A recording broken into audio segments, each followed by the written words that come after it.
Hello guys, today I'm going to be talking about dumb criminals who got themselves caught. First case, it was a quiet night in Fresno, California, when a 911 dispatcher picked up a call that seemed like nothing at first. No one spoke, no one cried for help, just the sound of a car engine and two men talking. The dispatcher stayed on the line, listening. At first, it sounded like a normal conversation, until the men started discussing something darker.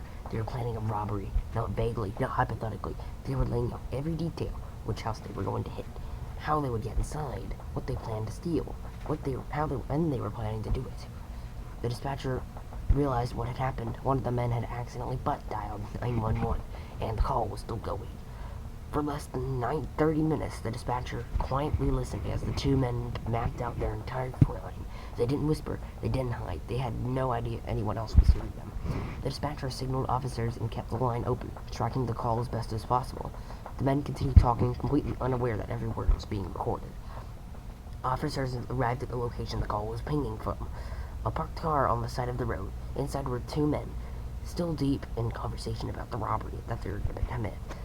They didn't even notice the police approaching. When officers surrounded the vehicle, the men were stunned. They hadn't committed the robbery yet, but they had confessed the entire plan live on 911 call. The butt dial had done all the work. Police arrested both men on the spot. The dispatcher's recording became the primary evidence. The suspects admitted they had no idea the call was even made.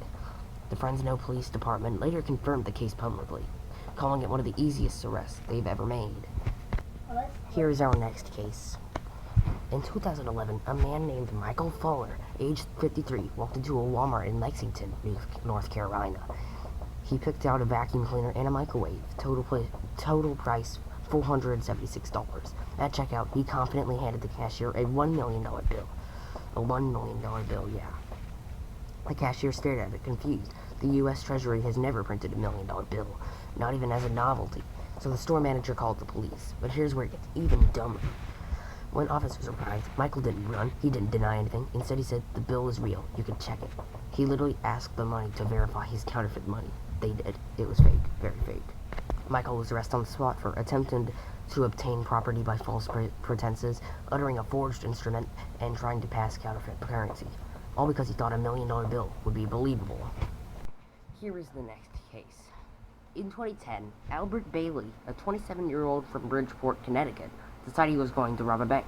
But instead of walking in and demanding money like a normal criminal, Albert tried to pre-order his robbery. He called the bank ahead of time and said, "We're coming to rob you. Get the money ready." Yes, he called ahead of time, like he was placing order of pizza.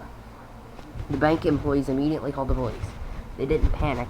They didn't hide. They just calmly prepared for the world's easiest arrest. Officers surrounded the bank and waited. A short time later, Albert and his accomplice walked into the bank wearing masks. They handed the teller a note demanding money, even though they already announced the plan on the phone. The teller gave them a small amount of cash, as instructed by police, and the men walked outside, straight into a wall of officers. They were arrested immediately. Albert Bailey was charged with first-degree robbery, threatening, and conspiracy to commit robbery. The police chief publicly called it one of the dumbest robbery attempts he'd ever seen. Alright guys, I'm very sorry that this one was very short, but I can't really find any more. I'd probably make a part 2 when I could if I wanted to. But yeah, if there's any other videos you would like me to make, thank you and have a nice day. Bye.